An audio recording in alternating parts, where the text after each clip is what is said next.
मित्रांनो नमस्कार. कायदेशीर माहिती देणाऱ्या माझ्या YouTube चॅनलमध्ये तुमचं स्वागत. आजचा विषय फसवणूक, चीटिंग. आता भारतीय न्याय संहितामध्ये फसवणूकच्या कलमाचा क्रमांक आहे 308. म्हणजे पूर्वी आपण म्हणतो ना 420 आहे, तर 420 हे कलम इंडियन पिनल कोडचं हे चीटिंग करतात. ते आता झाले 318.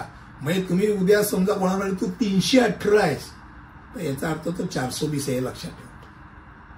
आता 318 हे कलमचे फसवणुकी करताय. त्यामध्ये एखाद्याला मालमत्ता हस्तांतरित करण्यास किंवा टिकून ठेवण्यास किंवा अशी कृती करण्यास किंवा वगळण्यास प्रवृत्त करणे अशी व्याख्या केली आहे की जी अन्यथा फसवणूक करून केली जाणार नाही किंवा त्याचं नुकसान होण्याची शक्यता म्हणून केली गेली. म्हणजे याचा जर विचार केला तर पहिला भाग काय पैलूचा की एक फसवणूक आहे. ही अशी कृती आहे की जिथे सुरुवात खोट्या प्रतिनिधित्वाने किंवा दिशाभूल करणाऱ्या माहितीने करावी लागते. एक तर माहिती देऊन किंवा लपवून. म्हणजे उद्या समजा कोणी सांगितलं की तिकडे जाऊ नको, या अशी गोष्ट आहे आणि तिथे ती नाहीच आहे. तुम्ही माहिती काय दिली? चुकीची माहिती दिली. चुकीच्या आधारावरती त्या व्यक्तीने तिकडे जाऊन किंवा तिकडे न जाण्याकरता प्रकार झाला आणि त्यातनं त्याचं नुकसान झालं. ते चिटिंग आहे. त्याकरता तुम्हाला फसवलं या माणसाने. तर अप्रामाणिक हेतू म्हणजे कृत्य करणारा व्यक्ती याचा हेतू दुसऱ्या व्यक्तीला अप्रामाणिकपणे किंवा फसवून करण्याकरताच असं फसवण्याचा हेतू आहे. तुझ्याकडनं तुझे पैसे लुबाडण्याकरता असतील किंवा तुला खड्ड्यात घालण्याकरता असतील, तुला नुकसान पोहोचवण्याकरता असतील, त्याची फसवणूक करणे. त्यानंतर मालमत्ता हस्तांतर करण्यास प्रवृत्त कर.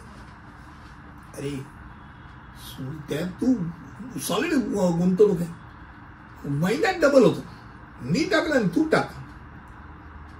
तर फसवणूक करणाऱ्या व्यक्तीला मालमत्ता हस्तांतरित करण्यास म्हणजे त्याचे पैसे म्हणा किंवा सोनं म्हणा किंवा इतर कुठची गोष्ट ती ठेवण्यास सहमती देण्यास किंवा अशी कृती करण्यास प्रवृत्त करणे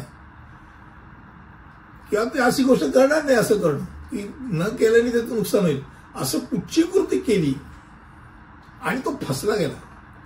त्याला माहिती की इथे पैसे लावले तर ते फसणार, त्यानंतर तू लावायला लावले आणि ते मालमत्ता त्याची हस्तांतरित झाली तर ती चिटिंग होती.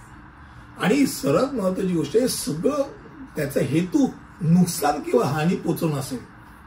म्हणजे फसवणुकीमुळे होणारे कृत्य किंवा चुकणं हे शरीर, मन, प्रतिष्ठा किंवा मालमत्तेचं नुकसान किंवा हानी पोचवते किंवा त्याची होण्याची शक्यता उद्भवते. अशा वेळेला त्या गोष्टीला फसवणूक केली, हा मला फसवतोय, हा चिटर आहे, यांनी मला फसवलं, यांनी मला नुकसान केलं, यांनी मला हानी पोचवली असं म्हणू शकतो. आता यात शिक्षा आहे. BNS मधील कलम 318 दोन प्रकारच्या शिक्षा. एक साधी फसवणूक, त्या साधी फसवणुकीकरता 3 वर्षापर्यंत किंवा दंड किंवा दोन्ही असं शिक्षा आहे. तर दुसरा भाग जो आहे तो विश्वासघातासह फसवणूक. म्हणजे जर एखाद्या व्यक्तीला जाणीवपूर्वकरित्या त्यांनी फसवणूक केली आहे की ज्याला त्याच्या हिताचं रक्षण करण्यासाठी कायदेशीररित्या तो बांधील होता, त्या व्यक्तीने समजा नुकसान होण्याची शक्यता असं वर्तन केलं तर ते विश्वासघातासह फसवणूक असेल. त्यामुळे शिक्षक असेल किंवा पालक असेल किंवा त्याचा नात्यातला असेल, त्याला जबाबदारी दिली आणि अशा व्यक्तीने त्याला खड्ड्यात टाकण्याचा प्रयत्न केला तर ती विश्वासघातासह फसवणूक मानली जाऊ शकते.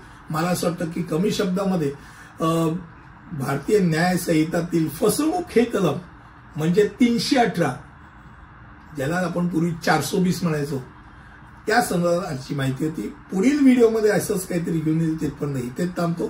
धन्यवाद.